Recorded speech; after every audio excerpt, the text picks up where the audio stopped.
Mais uma vez estamos aí na tua casa, juntos para partilharmos a palavra do Senhor. Quero desejar a você aí um feliz sábado. Sábado maravilhoso, estamos iniciando as horas sagradas. É muito bom passar o sábado junto à família, o que por muito tempo alguns de nós não podíamos conseguir estarmos junto com a família e iniciarmos o sábado. Mas por causa deste coronavírus, nós estamos em casa com as nossas famílias, nossos filhos, nossos maridos, esposas. É lindo, não é? Hoje, mais uma vez, vamos estudar juntos a palavra do Senhor. Mas antes eu quero lhe convidar a pensar um pouco no coronavírus. Principalmente nas suas medidas, as medidas de prevenção. Como sabemos, é que o coronavírus ainda não tem cura. Não há um medicamento. O que nós podemos fazer é somente nos precaver. Vamos lavar as nossas mãos. Vamos criar a distância. Quando saímos para apanhar chapa, vamos usar as nossas máscaras. Esses são métodos que nós podemos usar para nos defendermos deste grande inimigo invisível. O nosso tema de hoje é o verbo. Sim, você ouviu bem. O verbo. Vamos orar. Querido Pai, nosso Deus, nesta hora queremos te agradecer pela semana que está terminando e, sobretudo, pelo santo sábado que tu estás nos dando. É maravilhoso passarmos este sábado junto às nossas famílias. Senhor, cuide de cada família que neste momento está aí escutando essa mensagem. Queremos orar de um modo especial para aqueles que estão enfermos do coronavírus. Aqueles que estão enfermos por outras doenças. Senhor, visite-lhes, toque-lhes, para que essa enfermidade possa passar. Senhor, queremos orar pelas crianças que estão aí nos escutando, nos assistindo esta tarde. Senhor, abençoe a cada criancinha. Queremos orar por esses lares, este casal lindo que está sentado aí, escutando essa mensagem. Senhor, abençoe esse casal. Este é o nosso grande desejo. Em nome de Jesus. Amém. O verbo. Eu penso que você já tentou imaginar o texto que nós vamos nos basear hoje. Vamos abrir as nossas Bíblias no Evangelho segundo São João. O Evangelho segundo São João, capítulo 1. Evangelho segundo São João, capítulo 1. Vamos ler os versículos 1 a 4. Depois vamos saltar para os versos 10 a 14. No princípio era o Verbo, e o Verbo estava com Deus, e o Verbo era Deus. Ele estava no princípio com Deus. Todas as coisas foram feitas por intermédio dele, e sem ele nada do que foi feito se fez. A vida estava nele, e a vida era a luz dos homens. Verso 5. A luz resplandece nas trevas, e as trevas não prevaleceram contra ela. Verso 10. O Verbo estava no mundo, o mundo foi feito por intermédio dele, mas o mundo não o conheceu. Veio para o que era seu, e os seus não o receberam. Mas a todos quantos o receberam, deu-lhes o poder de serem feitos filhos de Deus, a saber, aos que creem no seu nome, os quais não nasceram do sangue, nem da vontade da carne, nem da vontade do homem, mas de Deus. E o Verbo se fez carne e habitou entre nós, cheio da graça e de verdade, e vimos a sua glória, glória como do unigênito do Pai. Um texto que todos nós já lemos.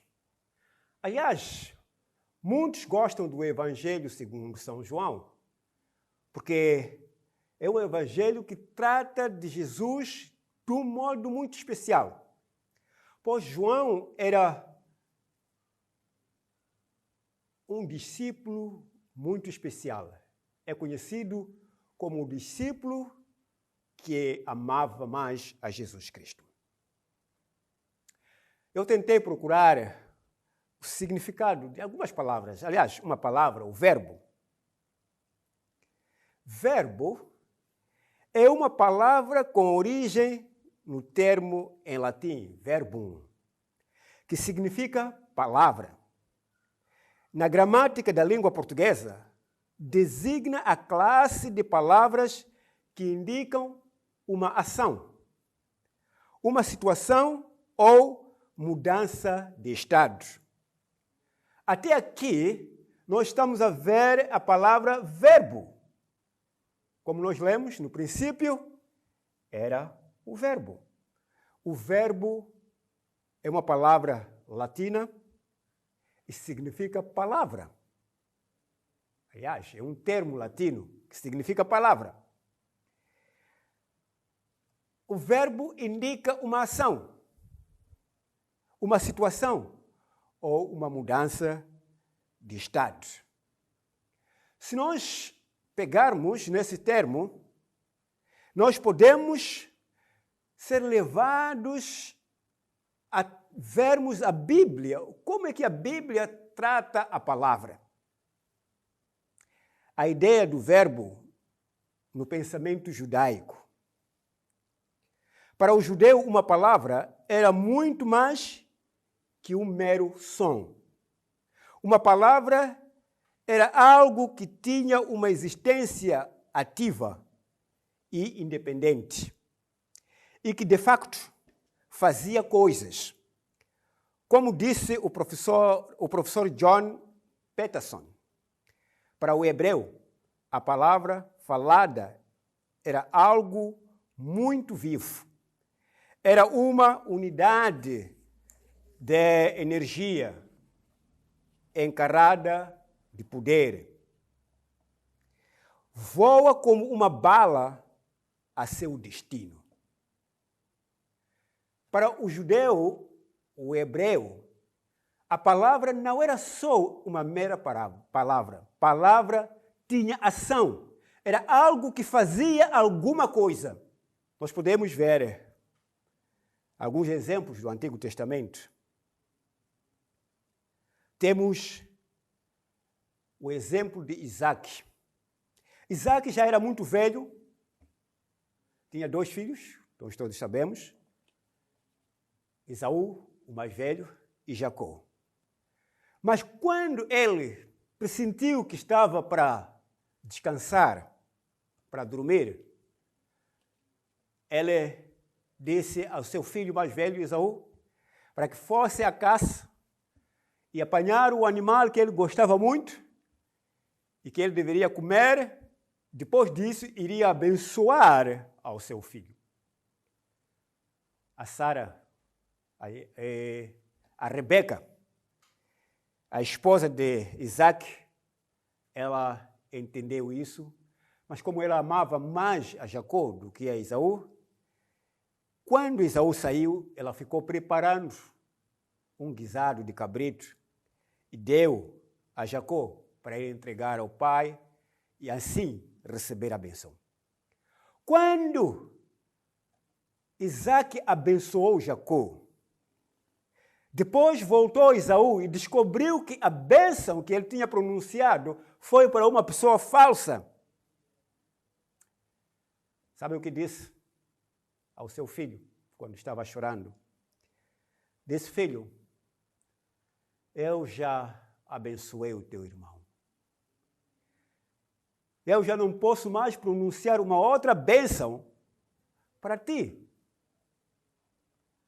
Mas, na realidade, no nosso pensamento atual, quando você fala e abençoa o teu filho, você pode abençoar o outro filho. Mas para o judeu era impossível pronunciar palavras que ele já havia pronunciado. Eram palavras de bênçãos. Essas palavras já estavam atuando na vida de Jacó. Neste caso, as palavras tinham uma ação. As palavras eram consideradas como alguém, uma pessoa que já fez alguma coisa. O outro exemplo que nós temos na Bíblia é da criação. O próprio Deus disse: haja luz. E apareceu a luz. Haja separação entre os firmamentos. E houve separação entre o firmamento, a água no firmamento e a água na terra. Este é o poder da palavra. A palavra criou o mundo. Criou tudo aquilo que nós conseguimos ver hoje, mesmo aquilo que nós não conseguimos ver. A palavra é criadora. A palavra tem ação. O verbo não é uma mera palavra, é algo que tem ação na vida. Sim, a palavra pode ter ação na vida das pessoas. Eu penso que você já ouviu falar alguém dizer: me arrependo por ter falado o que eu falei. Se eu pudesse voltar para trás e recolher as minhas palavras, eu o faria. Contudo, já muitas vezes é tarde demais. É um lar que já se destruiu. É uma família que já se destruiu. É um emprego que já se perdeu. Só por causa de uma palavra. A palavra tem poder. Também devemos notar que os gregos também consideravam a palavra. O termo grego para o verbo ou a palavra é logos. Mas logos não significa somente palavra. Também quer dizer razão. O logos é palavra, mas também é a razão. Para João, o escritor do evangelho que nós estamos a estudar esta tarde, para ele e para todos os grandes pensadores que fizeram uso desta ideia, estes dois significados sempre estavam intimamente entrelaçados. Quando usavam a palavra logos, sempre tinham presente as ideias paralelas da palavra de Deus e a razão de Deus. Quando nós viramos agora para o texto que nós estamos aqui a estudar, nós vamos descobrir na realidade que o verbo, a palavra, tem ação. No princípio, diz a Bíblia, era o verbo. E o verbo estava com Deus. E o verbo era Deus. Logo no princípio, quando nós falamos do princípio, que princípio nós estamos a falar? João tinha na mente o princípio da criação do nosso mundo. O princípio que nós encontramos em Gênesis 1, verso 1. Aí está o princípio. Lá no princípio, quando tudo não existia, estava o verbo, estava lá a palavra. E essa palavra estava com Deus, e a palavra era Deus. Logo, a palavra, o verbo que nós estamos a estudar aqui, é Deus. Se você vai mais à frente deste texto, versículo 14, o verso 14 diz: e o verbo se fez carne e habitou entre nós, cheio de graça e de verdade. E vimos a sua glória, glória como do unigênito do Pai. Essa palavra que estava no princípio transformou-se em um ser humano e veio e habitou entre o ser humano. Aliás, foi sempre o desejo de Deus viver com a humanidade. Se você vai no livro de Gênesis, capítulo 2, quando Deus cria o homem, Ele conversou com o homem. O capítulo 3, quando o homem cai, Deus veio, desceu de lá do céu, veio à procura do ser humano. O ser humano caído, aquele que desobedeceu. É Deus que teve a iniciativa de chamar o homem. Adão, onde estás? Sim, você pode pensar que está isolado lá na tua casa. Talvez você não é como os outros que têm famílias. Está sozinho na sua casa, pensando onde está Deus nesta hora. Mas lembre-se que Deus lá no Éden, Ele veio dos céus à procura de um homem que tinha pecados, um homem que tinha desobedecido, um homem que não merecia mais, que merecia a morte. Ele veio e ele chamou: Adão, onde que você está? Sim, você que está me olhando agora, onde você está? Qual é a tua situação de vida? O que está pensando na tua cabeça? Onde você está?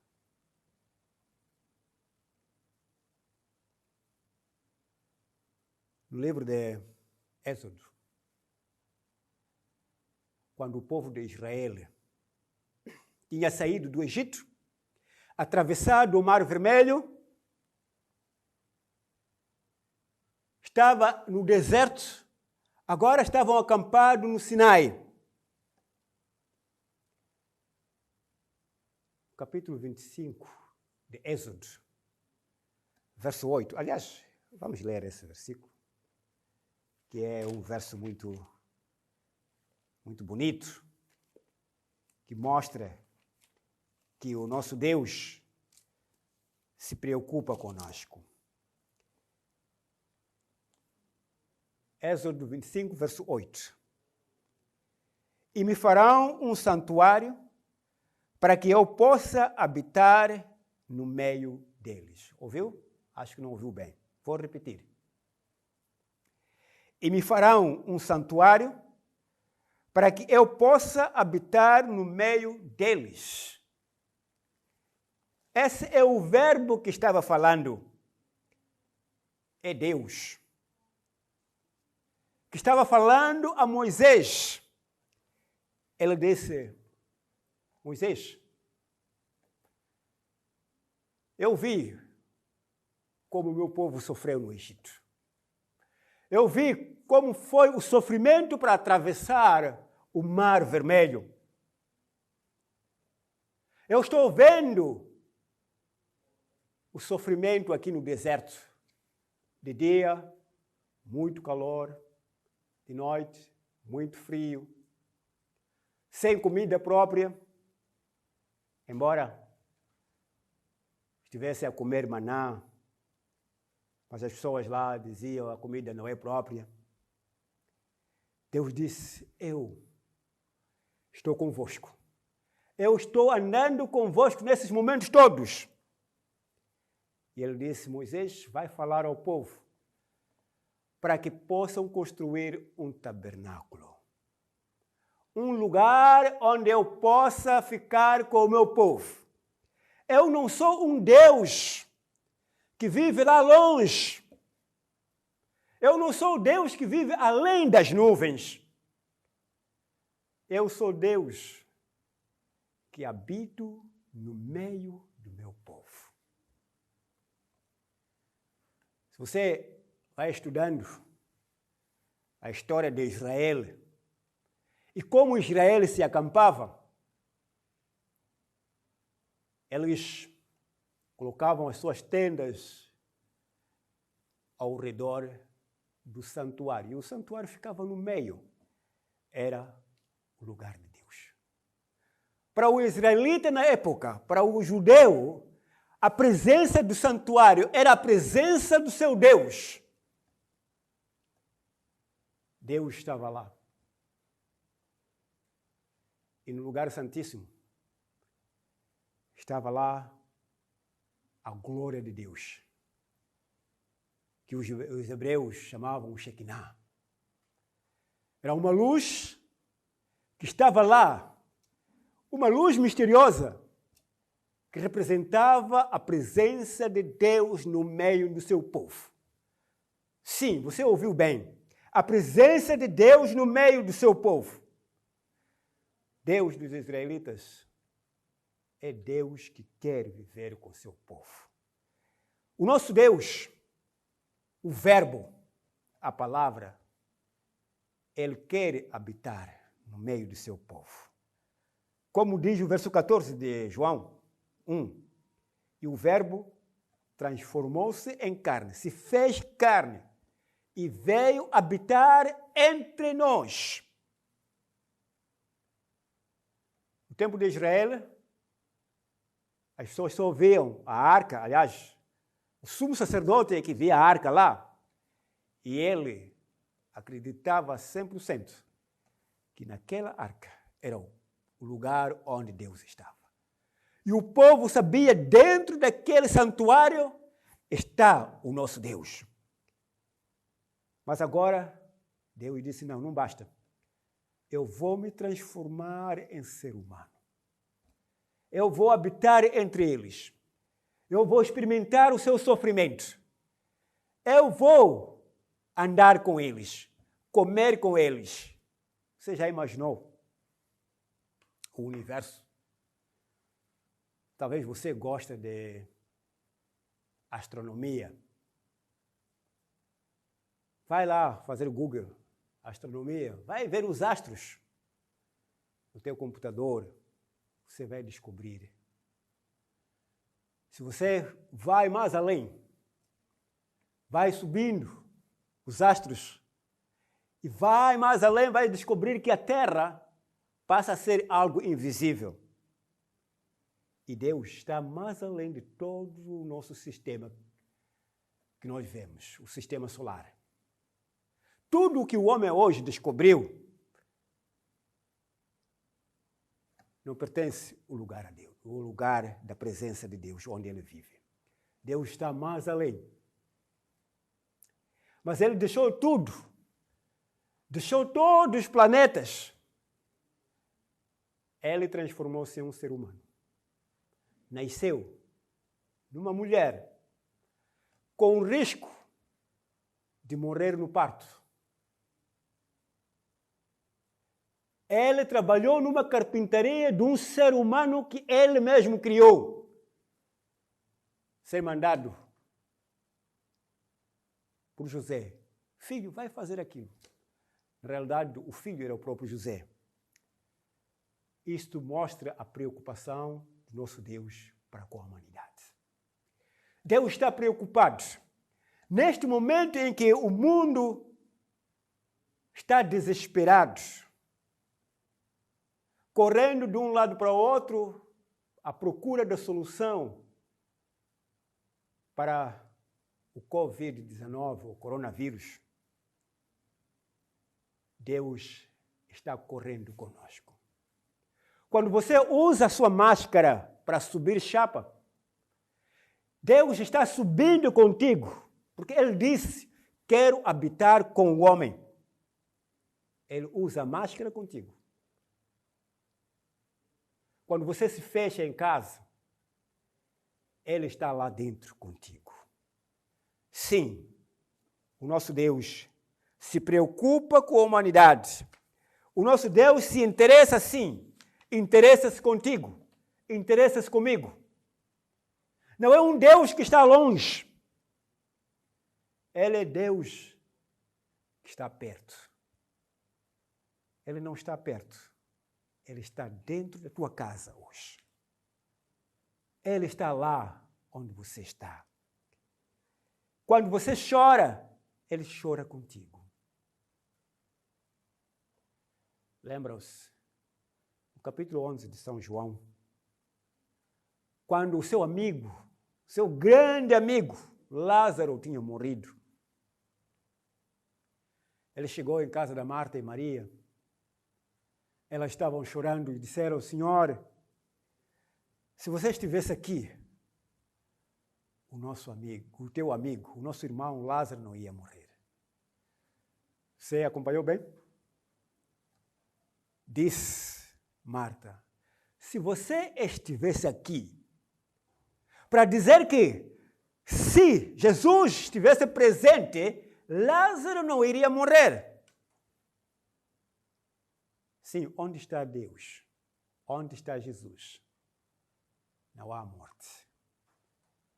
As pessoas podem dormir, sim, no pó da terra, mas eles não morrem. Dormem, esperando a última trombeta para acordarem do sono e abraçarem o seu Criador. Assim como fez Lázaro naquele dia. Quando Jesus foi ao túmulo, Jesus chorou. Sim, ele viu as pessoas que estavam ao redor a chorar. Ele derramou as suas lágrimas por um ser humano. Uma pessoa que ele mesmo criou. Como Deus, ele poderia dizer, não, deixa Lázaro morrer. Eu vou ter mais amigos. Não preciso de criar amigo como nós criamos amigos hoje. Ele podia fazer algo e deixar Lázaro lá. Mas ele chorou, porque as pessoas choravam. Ele queria chorar com a humanidade. Querido amigo, Deus está preocupado contigo. Deus, sim, está preocupado com a situação em que nós vivemos hoje. Ele precisa de olhar de você. No livro de Apocalipse 3, verso 20. Apocalipse 3, verso 20. Diz a palavra do Senhor. Apocalipse 3, versículo 20. Vou pegar rapidamente. 3, 20. Diz a palavra do Senhor. Eis que estou à porta e bato. Se alguém ouvir a minha voz e abrir a porta, entrarei em sua casa e serei com ele e ele comigo. Você entendeu? Jesus está dizendo, eu sou o verbo, eu sou a palavra que me tornei ser humano, agora estou na tua porta, a porta da tua casa. Estou batendo. Eu quero entrar. Eu quero habitar contigo. Eu quero viver contigo. Eu quero sentir como é que é viver em quarentena contigo. O nosso Deus é um Deus maravilhoso. Deus que habita com o ser humano. Deus que vive a dor do ser humano. Deus que ama e ampara os seus filhos. Ele está dizendo esta tarde, estou batendo a tua porta. O que eu quero é que você abra a porta para que eu entre. Estás pronto nesta hora para abrir a porta da tua casa? deixar Jesus entrar na tua casa, para Ele viver contigo. Ele disse, se você abrir a porta, eu entrarei, eu cearei com Ele, contigo, e você ceará comigo. É isso que está dizendo Jesus. Jesus quer entrar na tua casa. Ele quer jantar contigo hoje. Não só quer entrar na tua casa para jantar contigo. Ele quer entrar no teu coração, no santuário do teu coração. Ele quer habitar contigo. Ele se preocupa assim. É Mateus 11. Mateus 11 é o último texto que nós vamos ler nesta tarde. Mateus 11, 28. Diz a palavra do Senhor. 11, 28, Mateus.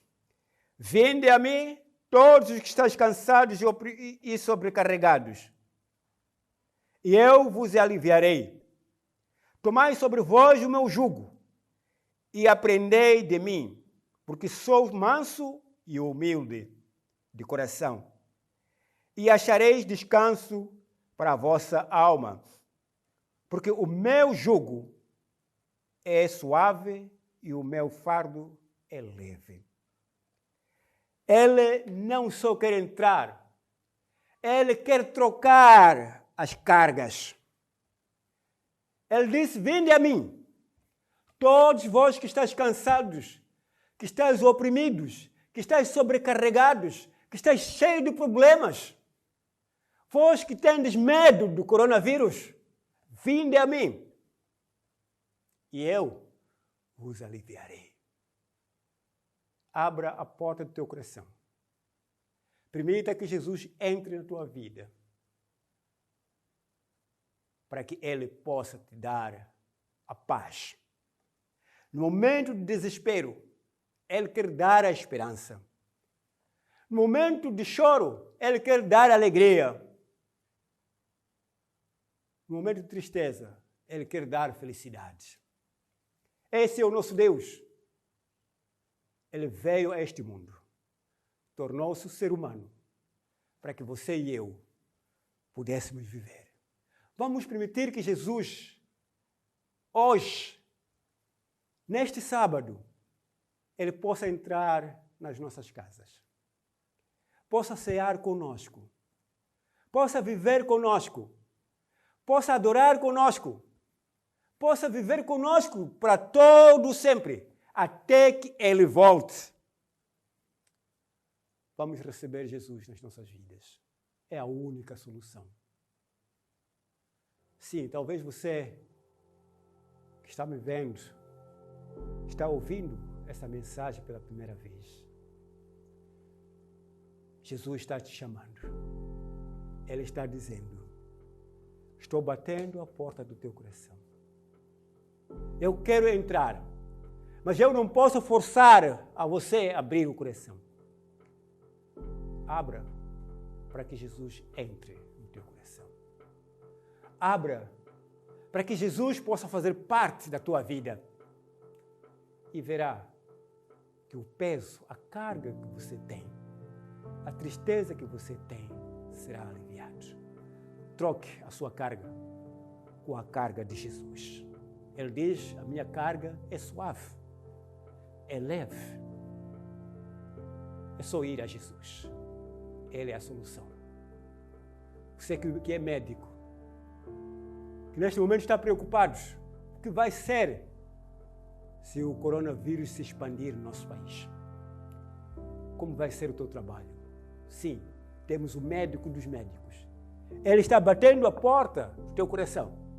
Ele diz, eu quero entrar na tua vida, para eu te ajudar como médico, como enfermeiro, como pessoal da saúde. Talvez você está lá para fazer limpeza, Ele quer fazer limpeza contigo. Jesus quer estar ao nosso lado, quer estar na nossa vida. Ele abandonou o seu para vir viver conosco. Que o Senhor nos abençoe. Em nome de Jesus. Amém. Obrigado, Pai, por esse momento que nos deste. Obrigado pela Tua palavra.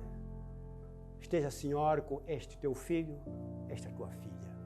Tu conheces a ele, conheces bem a ela, conheces os seus choros, os seus problemas. Senhor, habite na casa dele, habite na casa dela.